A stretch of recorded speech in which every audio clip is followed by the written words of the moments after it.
Halo adik-adik, selamat bertemu kembali dengan saya Kak Susi dalam course Bahasa Indonesia for SBMPTN. Pada pelajaran ke-10 ini kita akan membahas mengenai gagasan utama, serta kalimat penjelas dalam suatu paragraf di bahasa Indonesia. Adapun yang akan kita bicarakan saat ini adalah mengenai definisi gagasan utama, letak gagasan utama, tips menentukan gagasan utama, kalimat utama, serta kalimat penjelas. Apakah yang dimaksud dengan gagasan utama? Gagasan utama disebut juga dengan gagasan pokok, pikiran utama, pokok pembicaraan, atau pokok pikiran adalah suatu topik yang sedang dibicarakan atau dibahas dalam sebuah teks. Letak gagasan utama bisa dibagi menjadi dua hal, yaitu pertama secara tersurat dan yang kedua secara tersirat. Jika secara tersurat, maka gagasan utama dapat ditemukan di bagian awal atau disebut dengan didaktif, di bagian akhir atau disebut dengan induktif, atau terakhir di bagian awal dan di bagian akhir paragraf, yang disebut juga dengan induktif didaktif campuran. Dan secara tersirat, kita bisa temukan gagasan utama di dalam seluruh kalimat dan biasanya pada paragraf yang disebut dengan paragraf deskriptif atau naratif. Kalimat utama atau juga disebut dengan kalimat topik adalah kalimat yang mengandung gagasan utama mengenai suatu topik yang sedang dibahas di dalam sebuah paragraf. Kalimat utama merupakan acuan untuk pengembangan suatu paragraf. Jadi, kalimat utama atau kalimat topik adalah kalimat di mana kalian bisa menemukan gagasan utama dari suatu paragraf. Adapun ciri-ciri kalimat utama yaitu pertama, mengandung suatu permasalahan yang bisa dikembangkan secara terperinci. Kedua, kalimat utama merupakan suatu kalimat yang utuh atau bisa berdiri sendiri tanpa adanya penghubung, baik penghubung antar kalimat maupun penghubung intra kalimat. Dan yang ketiga, biasanya kalimat utama terletak di awal paragraf. Namun, pada kalimat induktif, kalimat utama terletak di akhir suatu paragraf dan biasanya menggunakan kata-kata berupa sebagai kesimpulan, jadi, atau dengan demikian. Yang keempat, mempunyai arti yang jelas, walaupun tanpa dihubungkan dengan kalimat yang lain. Sekarang kalimat penjelas. Apakah yang dimaksud dengan kalimat penjelas? Kalimat penjelas adalah kalimat-kalimat yang isinya merupakan penjelasan, uraian, atau berupa rincian-rincian detail tentang kalimat utama suatu paragraf. Atau bisa juga kita katakan kalimat penjelas itu adalah kalimat-kalimat yang menerangkan lebih detail mengenai kalimat utama. Bagaimana dengan ciri-ciri kalimat penjelas?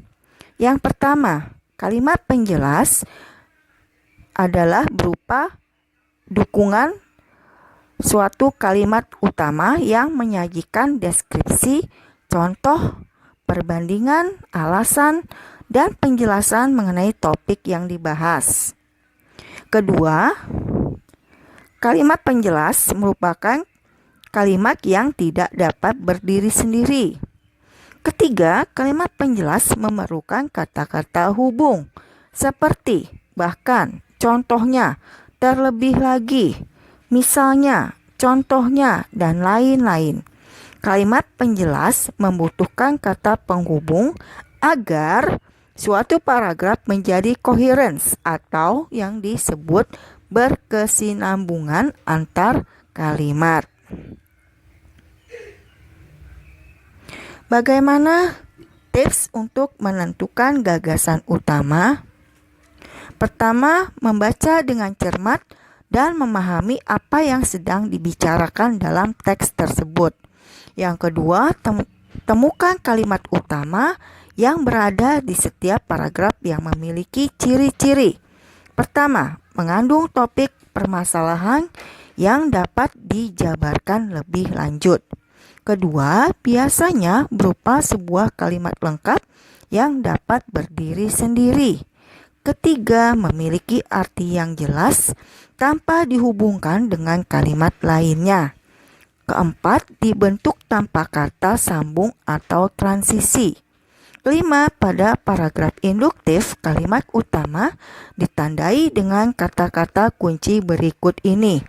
Sebagai kesimpulan, yang penting, oleh karena itu, jadi, oleh sebab itu, dengan demikian.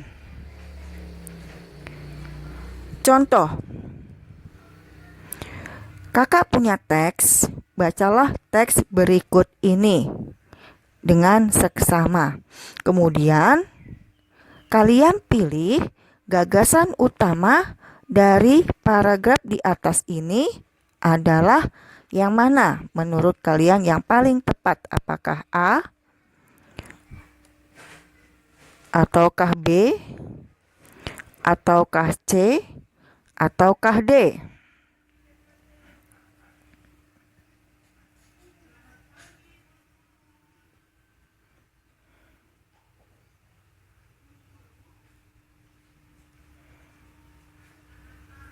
Ya, jawaban yang paling tepat adalah D. Gagasan utama atau ide pokok adalah informasi pokok yang dibahas atau diungkapkan dalam bacaan. Gagasan utama dapat terletak di awal paragraf, didaktif, di akhir paragraf, induktif, di awal dan di akhir paragraf, didaktif, induktif, atau campuran, atau bahkan di seluruh paragraf. Dan paragraf ini berisi pernyataan pemerintah Provinsi DKI Jakarta melakukan antisipasi terhadap banjir yang menjadi langganan ketika musim penghujan datang.